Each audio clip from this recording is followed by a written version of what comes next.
Vous savez que vous pouvez entrer dans une relation avec une attente de 80%, mais avec une personne qui ne peut que vous donner 20%. Alors, hello à vous ma tribu royale, j'espère que vous allez bien, j'espère que vous avez passé une très belle journée. Moi je vais bien, Dieu merci. Alors, c'est un plaisir de vous retrouver encore dans cette vidéo. Il m'a été posé une question que je vais prendre plaisir à répondre, ok?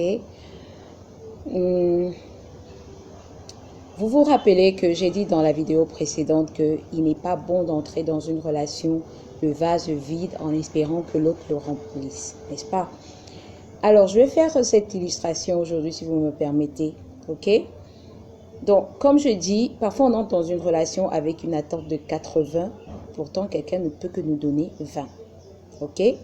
Alors, supposons que ça c'est vous, et ça c'est la relation dans laquelle vous entrez. Vous espérez que cette personne remplisse votre vase qui est vide. Ok, supposons qu'il se donne à vous jusqu'à se vider même, on va dire. Mais vous n'êtes pas plein.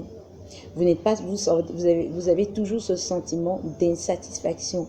Vous allez peut-être penser que c'est pas la personne. Ok, vous allez chercher à rompre la relation. Pensez que c'est pas la personne adéquate.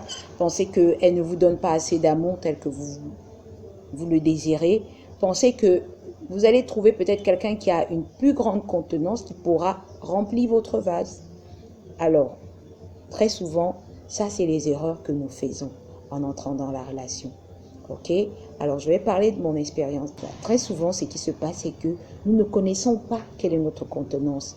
Nous ne savons pas que nous avons un vide à l'intérieur, des vides qui ne sont pas gérés. Et très souvent, ça peut être l'affection de la maman qui n'a pas atteint son plein. Ça peut être l'affection, la présence de papa qui n'a pas atteint sa maturité. L'affection des frères. Peut-être les traumas de l'adolescence non avoués. Autant de choses qui ont fait ce vide. Ok? Mais par contre, si on avait eu dans le passé si on avait cette complétude, je vais dire ça comme ça, on aurait une contenance qui serait assez pour nous amener sur le chemin, on va dire ça comme ça. Donc, lorsque nous entrerons dans une relation à ce moment, cette personne pourra se donner à nous et pourra nous remplir. Vous voyez ce que je veux dire? Donc, le problème, c'est nous. Très souvent, c'est nous. Lorsque nous n'avons pas géré ces insuffisances internes, nous allons toujours penser que la satisfaction viendra, quelque chose d'autre pourra combler ce vide en fait. Ok? Et comme je l'ai dit dans le passé, le manque affectif chez la femme peut virer à un besoin matériel. Ça, quand je parle, excusez-moi, je parle dans les deux sens, c'est-à-dire homme comme femme. Ok? L'homme peut entrer dans une relation avec une grosse attente, la femme pareil. Ok? Donc, le besoin affectif, ce besoin affectif peut se transformer à un besoin matériel. Ok? Donc, il se pourrait que si la femme est souvent traitée de matérialiste, c'est certainement dans le cas où le manque affectif s'est transformé en besoin matériel. Et si l'homme dit aujourd'hui, si l'homme passe son temps maintenant à dire que les femmes sont insoumises, c'est simplement peut-être parce que eux-mêmes n'ont pas été assez humbles pour avouer le manque d'un besoin affectif profond. Alors, pour répondre à la question qui m'a été posée, celle de savoir pourquoi je suis encore célibataire à mon âge, je vais faire une autre illustration si vous me permettez. Vous savez, prenez une pièce de monnaie, ok, n'importe laquelle, selon votre choix, ok. Regardez le côté pile et le côté face.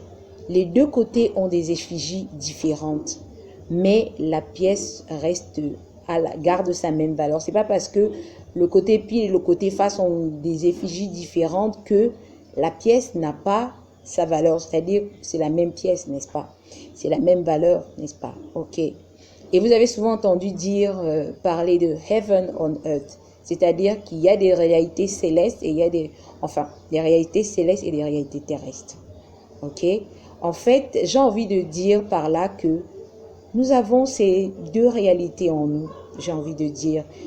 Donc, nous avons le côté heaven et le côté earth, c'est-à-dire le côté ciel qui est la spiritualité, les idéaux et tout, l'intelligence. Et maintenant, le côté terrestre qui est le sexe et le ventre, comme on dit, le ventre et le bas-ventre. Vous avez souvent entendu parler de ça, mais ce n'est pas de ça qu'il s'agit. Ok? Donc, j'ai envie de dire, avant, je marchais dans une fréquence terrestre où je cherchais simplement les vibrations physiques et sexuelles, c'est-à-dire mon côté pile. Et sans le savoir, je me suis refermée à cette fréquence pour m'élever à ma fréquence spirituelle, c'est-à-dire mon côté, mon intelligence émotionnelle. Alors, vous savez, sur une pièce de monnaie, le côté qui donne la valeur de la pièce, c'est le côté face, n'est-ce pas? Donc, on va dire que mon côté face était fatigué. Donc, mon côté spirituel, on va dire, était fatigué de laisser mon côté terrestre gérer les choses jusqu'à ce qu'il décide maintenant de prendre les rênes pour récupérer ses valeurs. Ok? Parce que jusqu'ici, le côté pile n'avait pas su gérer les choses, la raison pour laquelle je suis encore célibataire. Ok? Alors, c'était une partie de la réponse de savoir pourquoi je ne suis pas encore mariée. Je vous donne rendez-vous dans une prochaine vidéo où je pourrai détailler plus amplement ce principe de côté pile ou côté face selon mon entendement. Ok? Et en attendant, je vous prie de méditer sur ce que vous venez d'entendre et on en reparle prochainement. Si vous avez aimé, likez, partagez. Ça, c'est la première fois que je l'ai dit d'ailleurs. Je ne le dis pas souvent. Ok, si vous avez aimé, c'est vrai, likez, partagez. Et je vous souhaite de passer une agréable soirée. À la prochaine.